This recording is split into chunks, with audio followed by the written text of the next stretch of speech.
오늘 방송도 유익하셨으면 좋아요 꾹, 그리고 구독 꾹 눌러주세요. 안녕하세요. 법으로 위로하는 변호사 김승혜 변호사입니다. 제가 오늘 급하게 방송을 준비해 봤어요. 그 이유는 2021년 9월 9일에 대법원에서 정말 중요한 판례를 선고했기 때문이에요. 이거는 형법 판례인데요. 제가 이거를 준비한 이유는 왜 가사소송을 하시는데 왜 형법 판례를 말씀하시냐라고 하는데, 들어보시면 왜 제가 이게 너무 중요하다고 말씀드리는지 알 거예요. 제가 봤을 때 이 판례는 예전에 그 간통죄가 이제 무죄라고 판결하고 위헌 판결 이후에 가사소송에서 꼭 유념해야 될 판례가 될 거예요. 사실관계는 이래요.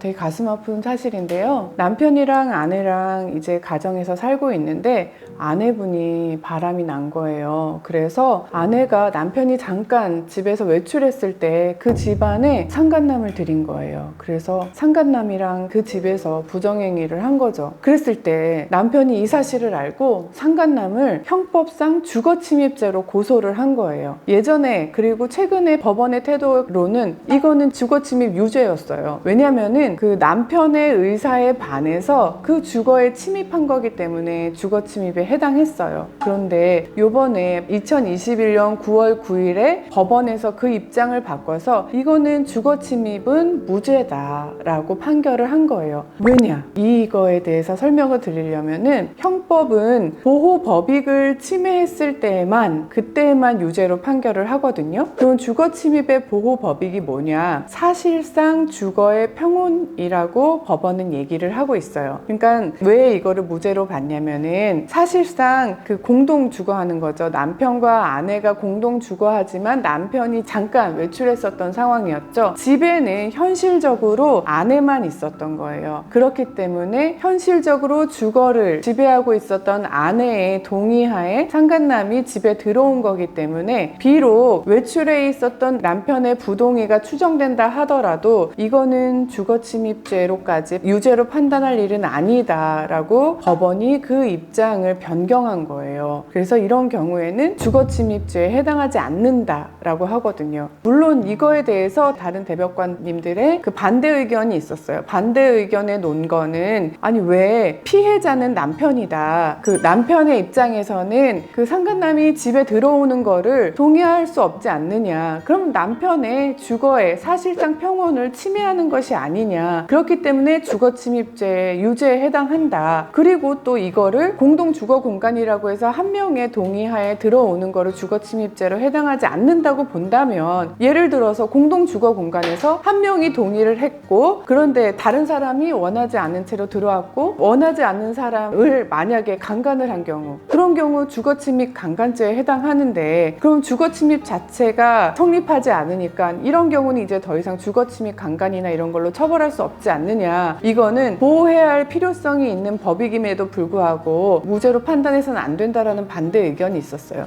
하지만 대법원에서 최종적인 의견은 이거는 주거침입죄에는 해당하지 않는다라고 결론을 내렸습니다. 그렇다면은 이런 경우에 이게 왜 문제가 됐냐면은 이전에 2015년 이전에는 간통죄로 처벌을 받았을 거예요. 그런데 우리가 알다시피 간통죄는 이제 위헌이 됐죠. 그래서 간통죄를 처벌할 수가 없거든요. 그래서 정말 제한적이지만 이렇게 내가 원하지 않지만 내 집에 와가지고 부정행위를 한 경우에는 주거침입죄로 고소해서 처벌을 받게 됐었던 거예요. 근데 이제 이런 주거침입죄도 형법상 처벌을 할 수 없다 라고 법원의 입장을 바꾼 거예요. 그렇다면은 우리가 이런 경우에는 이제 더 이상 형법상 처벌을 할 수 없으므로 뭐 우리가 할 수 있는 법적인 조치가 없는 거냐? 아니에요. 세 가지 키포인트로 제가 우리의 대응 전략을 제가 정리해서 말씀드릴 수 있겠어요. 첫 번째로는 이제 집에 혼자 있는 게 아니라 남편도 집에 있었던 경우, 근데 남편이 뭐 자고 있었다던가 그랬는데 강큰 아내가 몰래 상간남을 집에 들여서 부정행위를 한 경우, 이거는 남편 역시 집에 거주하고 있었기 때문에 주거침입죄에 해당하는 거예요.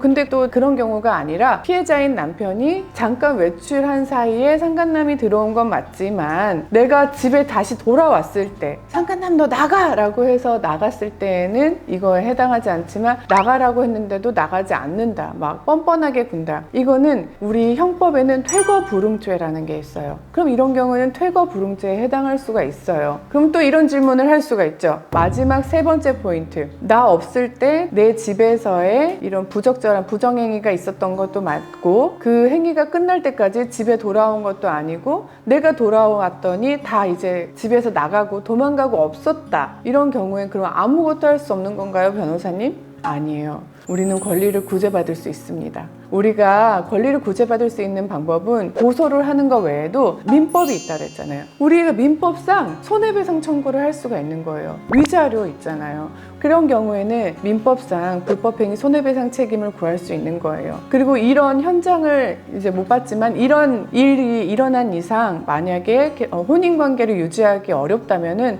이거는 우리 6대 이혼 사유 중에서 정말 중요한 사유 중에 하나였죠. 이거 이혼할 수 있는 거예요. 그렇기 때문에 손해배상의 방법으로 내가 이걸 보상을 받던 아니면은 양육권에도 치명적인 거예요. 만약에 우리 가정에 상간자를 드린다는 것 자체가 아이의 복리에 부합한 행동이 아니거든요. 그러니까 바람 펴서 잘못한 게 아니라 아이의 복리에 부합하지 않은 행동을 했기 때문에 양육권에도 사실은 불리해요. 그리고 꼭 그렇게 하지 않더라도 재산 분할이나 뭐 위자료, 양육권 이런 것들을 복합적으로 해결해서 본인한테 오히려 더 유리하게 이 혼인관계를 또 매듭 지을 수 있는 단서가 될 수도 있는 거예요. 오늘은 제가 2021년 9월 9일에 법원이 입장을 변경한 이 판례를 소개해 드리려고 이 방송을 준비해 봤어요.